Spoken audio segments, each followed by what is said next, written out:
शुभ सकाळ सगळ्यांना. कसे आहात सगळे? तर सगळे मजेत असेल, आनंदी असेल, तसेच स्वस्त असेल आणि असायलाच पाहिजे अशीच मी बाप्पांच्या चरणी प्रार्थना करते. तर चला आता सकाळपासून म्हणजे सकाळचं सगळं आवरून झालेलं आहे आणि आता मी व्लॉगला सुरुवात करते. तर काल मम्मीकडनं आल्यानंतर मग काल दिवसभर मी काही शूट केलं नाही. तर काल आल्यानंतर ना घरात अजिबात म्हणजे गमत नव्हतं, असं बोर वाटत होतं थोडंसं घरात. कारण आता तिकडे हिंगणघाटला म्हणजे माहेरी माझ्या सगळी आता लग्नाची तयारी सुरू आहे आणि ते सगळे कामं लग्नाचे वगैरे म्हटले की एक वेगळाच उत्साह असतो. त्यामुळे तिकडनं आल्यानंतर जरा काल घरामध्ये थोडंसं मला बोर वाटत होतं, म्हणजे गमत नव्हतं. म्हणजे असं वाटत होतं की आता कधी लग्नाकरिता मी मम्मीकडे तिकडे जाते म्हणून. तर जाईलच मी 4-5 दिवसामध्ये. तर काल ना खरंच सांगते घरात अजिबात मन लागत नव्हतं माझं. तर चला काल ना मी मम्मीकडनं आली होती, तर तिथनं धने आणि हळद आणलेली आहे मी. तर आता धने ना थोडं उन्हामध्ये वाळत घालते. सध्या धने पावडर वगैरे मला करायचं नाही आहे, कारण आहे थोडंफार. आता ऊन आहे तर छान त्याला ऊन दाखवून देते आणि त्यानंतर मग भरून ठेवून देणार एका डब्यामध्ये. जेव्हा लागतील तेव्हा मग ना त्याचं छान पावडर वगैरे करून घेईल मी. तर मम्मीने ना घरच्यासाठी हळद आणि धने घेतलेले होते, तर मी माझ्यासाठी देखील तिला सांगितलेली होती आणि छान हळद मिळते तिथे, म्हणून मग मम्मीच्या हाताने ना मी बोलवून घेतलेली होती ती हळद. आणि धने देखील छान असतात. तर या धन्याचा सुगंध एकदम छान येतोय, मस्त वाटतोय धन्याचा सुगंध. तर चला याला आता ना उन्हात मी वाळत घालते. तर बाहेर ना छान कडकडीत ऊन पडलेलं होतं, म्हणून म्हटलं चला धने वाळवून ना ठेवून देते. सध्या काही धने पावडर मला करायचं नाही आहे, मात्र वाळवून ठेवले आपण कुठलीही वस्तू की जरा जास्त दिवस चांगली राहते. म्हणून म्हटलं आता छान ऊन आहे तर त्याला वाळत घालते. आणि त्यानंतर ना मला तुरीची डाळही वाळत घालायची होती. मागे यांनी आणलेली होती, तर तेव्हा मी थोडी ऊन दाखवली होती त्याला, मात्र तेव्हा विशेष काही ऊन नव्हती. तर म्हटलं आता चांगली ऊन आहे तर छान पसरवून घेते सगळी आणि उन्हामध्ये दिवसभर ठेवून देते आणि नंतर भरून घेईल. म्हणून मग सगळी तुरीची डाळ ना मी इथे पसरवायला घेतली. आणि ऊन आता एकदम कडक पडून राहिलेलं आहे. एवढ्यामध्ये 3-4 दिवसापासून तर जास्तच ऊन पडत आहे. तर म्हटलं चला ही डाळही वाळू घालून देते मी आणि मग भरून देणार. आणि उन्हामध्ये डाळ छान वाळली की तिला वर्षभर काहीच होत नाही, म्हणजे कुठल्याच प्रकारचे सोंडे किंवा मग अळ्या वगैरे काहीच त्यामध्ये होत नाही. मी फक्त ऊन दाखवूनच त्याला ठेवत असते, म्हणजे वर्षभर ती चांगली राहते, काहीच होत नाही त्यामध्ये. तर चला आता मी तिकडे ना डाळ वगैरे वाळत घातली आणि इकडे आज जरा काही आंबे वगैरे तोडण्यासाठी हे झाडावर चढलेले होते, कारण ना आता आंबे थोडे पिकायला लागलेले आहे. तर माहीत नाही यावर्षी खूप लवकर आंबे पिकून राहिलेले आहे, नाहीतर मे महिन्यामध्ये वगैरे पिकतात. तर हा आंबा ना जसं की मी मागेही सांगितलेलं आहे की हा लोणच्याचा आंबा आहे, त्याच्यामुळे खूप असा आंबट आंबा आहे हा. आणि जेव्हा तो पिकतो ना तेव्हा तो चवीला ना खूप गोड लागतो. बघा मस्त असे पिकायला लागलेले आहेत आता आंबे.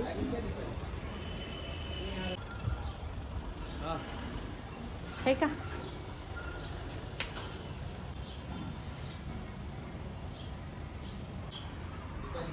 फेका ना त्या सक्षम.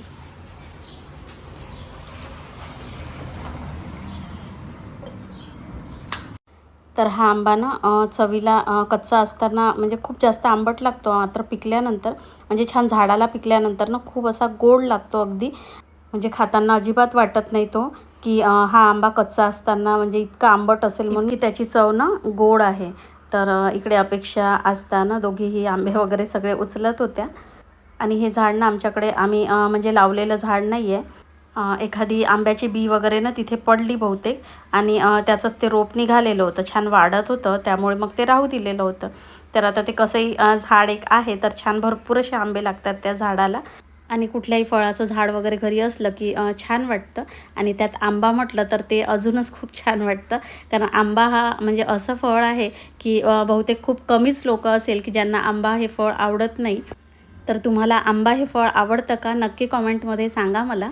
तर बघा छान असे ना पिकले होते आंबे आणि आता 4:30 वाजलेले आहे. मगाशी झाडावरचे आंबे वगैरे तोडले, त्यानंतर मग मी काही शूट केलं नाही.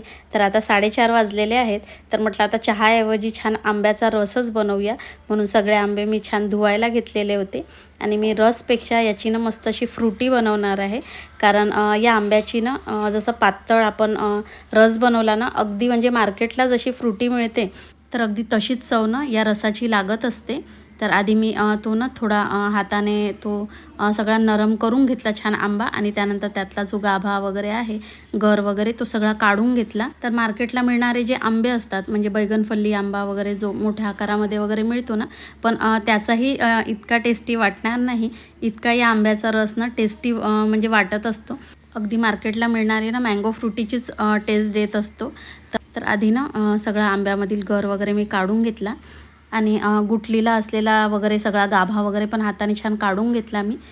गुठली म्हणतात, कुणी घुई म्हणतात, तुमच्याकडे काय म्हणतात नक्की सांगा. तर आणि त्यानंतर ना तो चाळणीने छान व्यवस्थित मी गाळून घेतला सगळा. तर त्या आंब्यामध्ये ना जसं की मी सांगितलं की तो लोणच्याचा आंबा आहे, तर त्यामध्ये ना थोडेसे धागे असतात त्या कैरीमध्ये. म्हणून तो मग ना सगळा मी चाळणीने गाळून घेतलेला होता. म्हणजे त्यामध्ये असलेले ते दोरे वगैरे जे काही धागे आहेत, तर ते सगळे ना दातामध्ये अडकायला वगैरे नको म्हणून. आणि नंतर आवश्यकतेनुसार त्यामध्ये साखर घातली, थोडं मीठ घातलं आणि जशी मला कन्सिस्टन्सी म्हणजे त्याची हवी होती तेवढं मी पाणी घातलं त्यात. तर आता साखर वगैरे त्यात व्यवस्थित आहे का जरा टेस्ट करून बघते मी. तर खरंच सांगते चवीला एकदम अगदी मार्केटच्या फ्रुटीसारखंच झालेलं होतं ते. खूप छान झालं होतं चवीला. तर मग ग्लासेसमध्ये ना ते सगळं ओतून घेतलं मी आणि त्यात थोडा बर्फ वगैरे टाकून घेतला. तर आज सायंकाळी चहाऐवजी छान मस्त होममेड आपली फ्रुटी बनलेली होती. तर मग सगळ्यांनी आम्ही मस्त अशी एन्जॉय केली ती फ्रुटी आणि खरंच चवीला एकदम जबरदस्त झाली होती. यांनी तर अगदी एकदम टेस्ट केल्याबरोबरच म्हटलं की खरंच खूप छान झालेली आहे म्हणून फ्रुटी. आणि अपेक्षालाही खूप आवडलेली होती ती टेस्ट केल्यानंतर. तीही म्हणत होती की अगदी खरंच मम्मी फ्रुटीसारखीच टेस्ट येत आहे याची. तर चला आम्ही आता छान असा होममेड फ्रुटीचा आस्वाद घेतो आणि तुम्ही सगळे या फ्रुटी प्यायला.